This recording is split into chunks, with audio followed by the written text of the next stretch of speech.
लगातार जिस तरीके से मिडिल ईस्ट में महासंग्राम छिड़ा हुआ है, इजराइल ने जिस तरीके से प्रतिशोध में ये अटैक किया है और प्रतिशोध में ईरान पर हमला किया। अब आपको वो दिखा देते हैं कहां पर इजराइल का हमला हुआ है। तेहरान आपको दिखा रहे हैं, इसके अलावा इल्म वो इलाका जहां पर हमला किया गया, खुजेस्तान, ये तमाम वो शहर जहां पर देखिए अटैक किया गया है, बारूदी अटैक यहां पर किया गया है।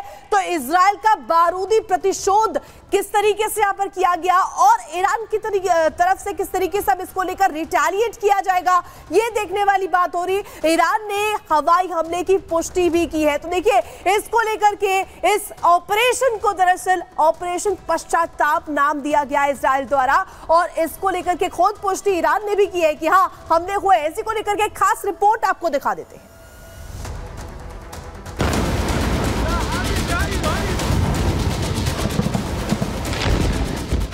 तेहरान तक पहुंची युद्ध की आग। इजराइल ने किया मिसाइलों से हमला। अब ईरान के पलटवार की बारी। शुक्रवार की देर रात ईरान के कई शहर धमाकों से गूंज उठे।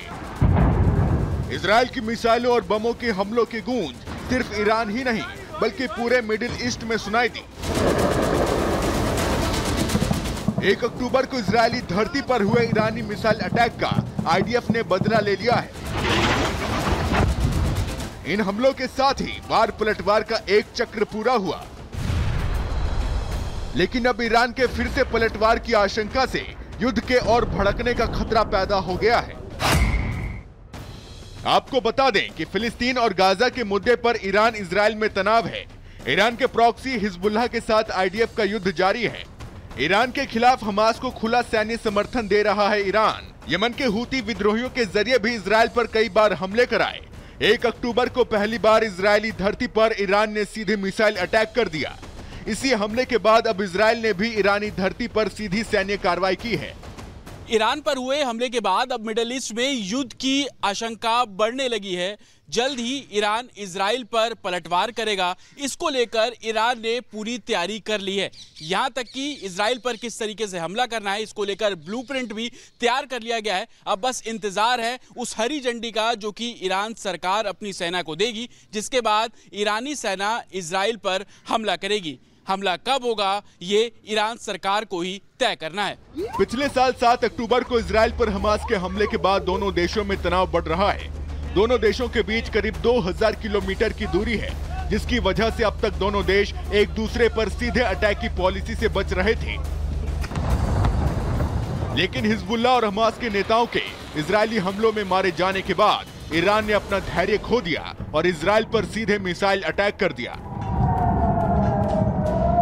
इसके बाद इजराइल को भी ईरान पर पलटवार का मौका मिल गया, जिसका अंजाम तेहरान पर हवाई हमलों के रूप में दिखा।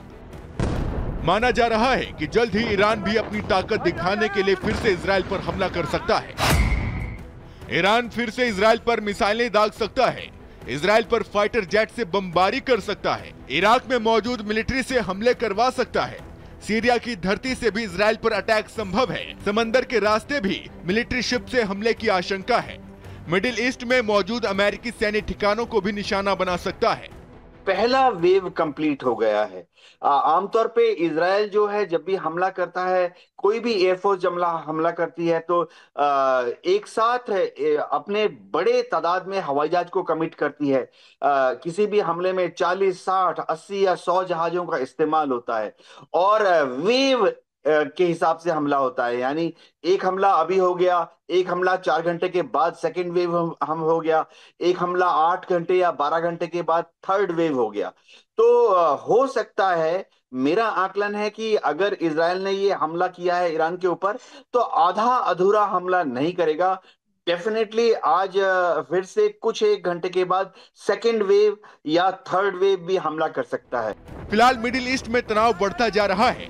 जानकारों का कहना है कि अगर इजराइल पर ईरानी हमले तेज हुए तो खुद अमेरिका भी इस युद्ध में कूद सकता है, जिसका असर मिडिल ईस्ट ही नहीं बल्कि पूरी दुनिया पर पड़ेगा।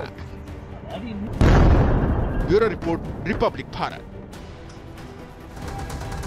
और आइए अब आपको जरा बताते हैं कि दोनों देशों के पास मिलिट्री पावर कितनी है। अगर ईरान की बात करते हैं तो आप ये समझिए कि 9.9 अरब डॉलर की इनके पास स्ट्रेंथ है। इजराइल के पास इससे कई गुना ज्यादा है, 24.2 अरब डॉलर।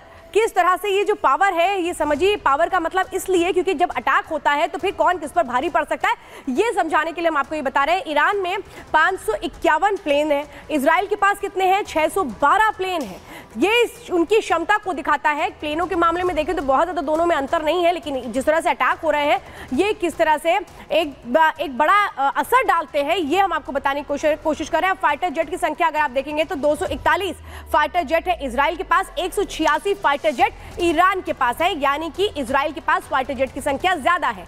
आप समझिए डेडिकेटेड अटैक एयरक्राफ्ट कितने हैं, इजराइल के पास 39 है तो ईरान के पास 23 है। इस मामले में भी इजराइल ईरान पर भारी पड़ता है। हेलीकॉप्टर्स की बात करें तो 146 इजराइल के पास है, ईरान के पास 129 है, यानी इस मामले में भी ईरान बहुत हद तक पीछे है इजराइल से। टैंक्स की बात करें तो 2200 टैंक्स इजराइल के पास है, जबकि टैंक्स ईरान के पास ज्यादा है, 4041 टैंक्स हैं ईरान के पास। तो यही युद्धपोतों की बात करें तो ईरान के पास 101 युद्धपोत है, तो 67 युद्धपोत इजराइल के पास है। यानी कि टैंक्स की बात हम करें, युद्धपोतों की बात हम करें तो ये ज्यादा है ईरान के पास। और इसी मामलों में जो ईरान है वो कैसे बढ़त लेने की कोशिश करता रहा है इन अटैक्स के जरिए। बिल्कुल, और देखिए जिस तरीके से यहाँ पर डायरेक्ट अटैक किया गया है, महायुद्ध की यहाँ पर जो स्थिति है वो हम लगातार दिखा रहे हैं, एक तस्वीर। इसके साथ साथ हमारे साथ खास गेस्ट जुड़ गए हैं, मेजर जनरल संजय सोई, डिफेंस एक्सपर्ट, इसके अलावा major general SP Sinha, defence expert, और इसके अलावा कर्नल शैलेंद्र सिन्हा भी हमारे साथ जुड़े हुए हैं, group captain UK Devnath, defence expert के तौर पर हमारे साथ जुड़े हुए हैं। सबसे पहले संजय सोई सर, आप ही के पास आते हुए और ये जानने की कोशिश मैं करूंगी, हमने ग्राफिक्स दिखाए किस तरीके से जो मिलिट्री पावर है दोनों ही तरफ से देखने को मिली है, और यहां पर जिस तरीके से लगातार जिस तरीके से हमले किए गए इजराइल की तरफ से, इसको लेकर के क्या कहेंगे सर? मिलिट्री पावर का बाइफिकेशन जिस तरीके से हमने दिखाया है। देखिए ऐसा है कि अगर नंबर्स पे ना जाया जाए, नंबर्स में हो सकता है कई जगह जैसे प्लेन्स आपने दिखाए तकरीबन बराबर हैं इजराइल और ईरान के, या फिर अगर हम देखें दोनों का जो ग्राउंड फोर्सेस में टैंक्स में कई। ठीक है संजय सर, आपके पास आएंगे, हमारे साथ शैलेंद्र सिन्हा भी जुड़े हुए हैं। सर शैलेंद्र सर, देखिए जिस तरीके से ये पूरा जो मामला है, जो पूरा मसला है, अभी हमने मिलिट्री पावर का जिक्र किया, जो ग्राफिक्स हमने दिखाए, दोनों ही के पास किस तरीके से मिलिट्री पावर्स का बाइफिकेशन है, इसको लेकर के आपका क्या टेक है? जय हिंद, नमस्कार। देखिए अब पुरानी सेइंग है कि जो पढ़ाकू लोग होते हैं ना वो पढ़ते रहेंगे, ये फिगर्स जो हैं वो पढ़ने वाले लोगों के लिए है। जज्बा किसके पास है, सही और गलत की बात किसके पास है? चाइना ने बोला बहुत बड़ा है, हटना पड़ा ना LAC से, लद्दाख में वापस जाना पड़ा ना, क्योंकि हम सही थे। हम लड़ने का जज्बा लेकर चलते हैं, सही के साथ खड़े होते हैं। मुझे लगता है जो इजराइल अपने आप में, क्योंकि देखिए इकोनॉमी भी एक बहुत बड़ी चीज है, और उसमें अगर देखा, मैं कह रहा हूं ईरान के पास पता नहीं कितने नंबर गेम में अगर आप देखें तो उनके और इनके बीच में Iran is much higher in ranking, लेकिन रैंकिंग डजंट काउंट करेगा आपका जज्बा कि आप अपनी सही चीज के लिए लड़ रहे हैं, आप अपने अधिकार के लिए लड़ रहे हैं, आप अपनी एग्जिस्टेंस के लिए लड़ रहे हैं। इस पावर को आप कहां कैलकुलेट करेंगे और कैसे कैलकुलेट करेंगे, वो आपको दिखा रहा है इस समय इजराइल, कि हम हर उस जगह जाकर जहां से हमारे को खतरा है, हमारे को नुकसान मिला है, हम उसे खत्म कर कर ही मानेंगे। आई थिंक इसके बड़ी और पावर गेम, ये जो आप फिगर्स बता रहे हैं, इससे आप कैलकुलेट कर सकते हैं कॉम्बैट पोटेंशियल कितना है, तब आपको दिखाई देगा। और लास्ट लाइन होती है, कॉम्बैट पोटेंशियल को इस्तेमाल करने वाला इंसान कितनी हद तक इस्तेमाल करेगा। किसी के पास न्यूक्लियर बॉम्ब है, रखो, आप इस्तेमाल तो करोगे नहीं, आप उसे डेटरेंस के तौर पर इस्तेमाल करोगे, that's all. I think Israel दिखा रहा है इस समय कि अगर आप मेरे साथ डायरेक्ट और इनडायरेक्ट वॉर करोगे। इसी तरह ईरान दिखा रहा है कि भाई यस, हम मिसाइल दाग सकते हैं, ड्रोन्स दाग सकते हैं, और क्या कर सकते हैं। तीनों के तीनों जो उसके प्रॉक्सी वॉरफेयर करने वाले हैं, हुती, हमास और हिजबुल्ला, उसके थ्रू अटैक कर सकते हैं।